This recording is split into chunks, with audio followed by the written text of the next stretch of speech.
बिस्मिल्लाहिर्रहमानिर्रहीम। वफादार होना इंसान को हमेशा फ़ायदा देता है। वफादार होने से हम क्या कुछ शेयर करते हैं? कमिटमेंट्स, ऑब्लिगेशंस और रिस्पॉन्सिबिलिटीज़, अपने फ़राइज़, अपने वादे और अपनी ज़िम्मेदारियाँ। और इस वफादारी को निभाने के लिए हमें दो क्वालिटीज़ अपनाने की ज़रूरत है, इस्तकामत और सब्र। लेकिन हमारी ज़िंदगी का जो चैलेंज है वो ये है कि जहाँ पर हमें लॉयल होना चाहिए वहाँ पर हम लॉयल नहीं होते, यानी हमारे अंदर मौजूद हैं मिसप्लेस्ड लॉयल्टीज़। मसलन एक नौजवान को आप देखें, वो अपने दोस्त के साथ लॉयल है, सोशल मीडिया पे लॉयल है, लेकिन वालदैन के बारे में नहीं सोचता। इसी तरह एक मर्द को देखें, वो अपने ऑफिस के काम में तो लॉयल है, लेकिन घर में अपनी जिम्मेदारियों का एहसास नहीं। और बहुत से ऐसे केसेस में डोमेस्टिक अब्यूज़ भी होता है। और इसी तरह अगर हम ख़वातीन पे नज़र डालें तो हम क्या देखते हैं कि जब वो मैके और ससुराल के मामलात कर रहे होते हैं तो वहाँ पर भी मिसप्लेस्ड लॉयल्टीज़ मौजूद होती हैं। जो इंसान किसी के साथ लॉयल्टी का इजहार करता है तो सबसे बड़ा रिस्क क्या होता है कि वो किसी सूरत में भी किसी बात को चैलेंज नहीं करता, हर बात को मानता चला जाता है। अगर बाकी लोग उसको समझाने की कोशिश करें तो उस पे वो नाराज़ हो जाता है, थ्रेट देता है और कई दफ़ा बहुत हार्श रवैये से बात करना शुरू कर देता है और अपना पॉइंट प्रूव करने के लिए किसी हद तक चला जाता है। उसके अंदर बहुत सा ताज्जुब पैदा हो जाता है। मिसप्लेस लॉयल्टी की मिसाल को हम ऐसे समझ सकते हैं, एक बच्चा जो अपने वालिदैन को बहुत मुश्किल वक्त दे रहा है और वालिदैन उससे नाराज़ हो रहे हैं क्योंकि वो पढ़ाई नहीं कर रहा, वो नतीजा नहीं लेकर आ रहा और वो एफर्ट नहीं करता।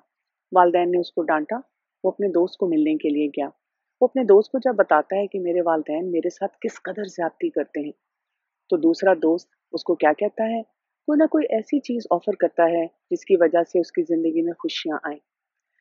ये वाला बच्चा अपने दोस्त को ये नहीं बताता कि मैंने पढ़ाई नहीं की, मेरे वालिदैन ने मेरा कितना ख्याल रखा, मुझे बेस्ट यूनिवर्सिटी कॉलेज में दाखिला दिलवाया और वैसे भी वो मेरी ज़रूरियात के ऊपर कितना खर्च करते हैं और मेरा कितना ख्याल रखने की कोशिश करते हैं।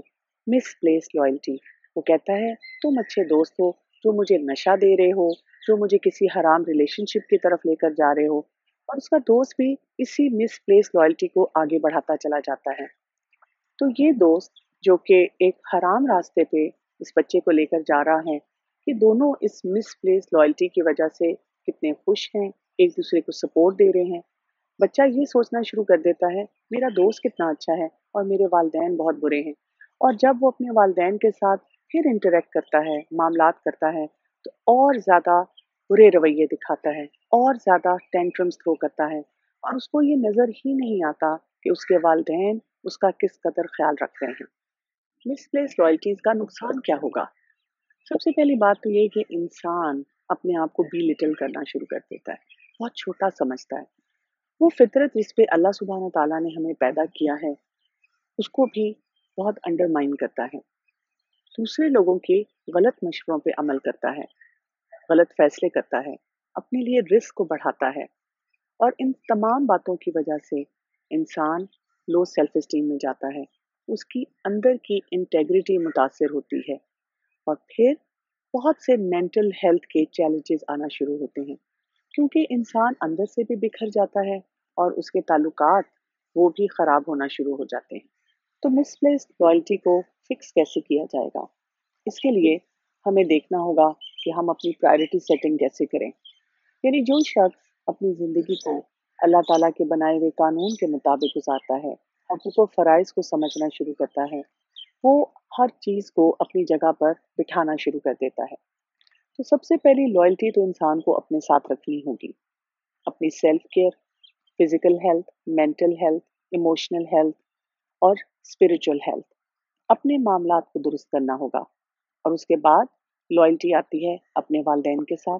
अगर आप किसी इदारे में पढ़ रहे हैं, काम कर रहे हैं, उनके साथ, आपके घर वाले जो हैं उनके साथ। तो जब हम हर शख्स को उसके हकूक देना शुरू कर देते हैं तो हमारी ये मिसप्लेस्ड लॉयल्टी ठीक होनी शुरू हो जाती है। और याद रखिएगा, हमारी सबसे बड़ी लॉयल्टी तो अपने रब के साथ है, अल्लाह सुब्हान ताला के साथ।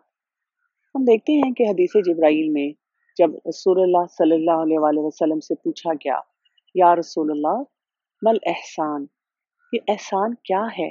तो आप सल्लल्लाहु अलैहि वसल्लम ने फरमाया, एहसान ये है कि तुम अल्लाह की इबादत इस तरह से करो गोया तुम उसको देख रहे हो, और अगर तुम ये दर्जा ना पा सको तो अल्लाह तो तुम्हें देख ही रहा है।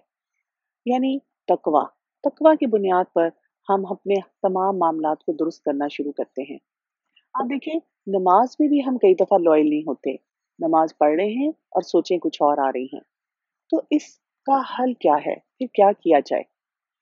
अगर हम अपने आप को माइंडफुल बना लें और इंस्टेंट ग्रेटिफिकेशन से बचाना शुरू कर दें, क्योंकि वो लोग जो हर बात पे कहते हैं मुझे फौरी नताइज मिले, वो अपनी लॉयल्टी को, वफादारी को शिफ्ट करते चले जाते हैं।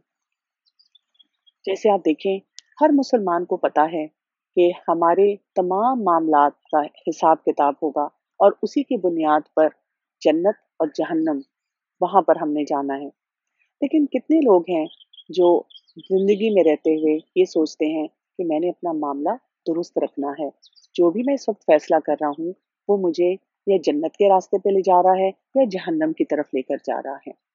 तो इसी मिसप्लेस लॉयल्टी को ठीक करने के लिए हमें क्या बताया गया है कि मौत को हर वक्त याद रखा जाए, और साथ ही इस मोमेंट में रहते हुए सोचा जाए कि मैं कौन सा ऐसा काम करूं जो अल्लाह की रजा को लेकर आए। अस्सलाम वालेकुम वरहमतुल्लाहि वबरकातुहू।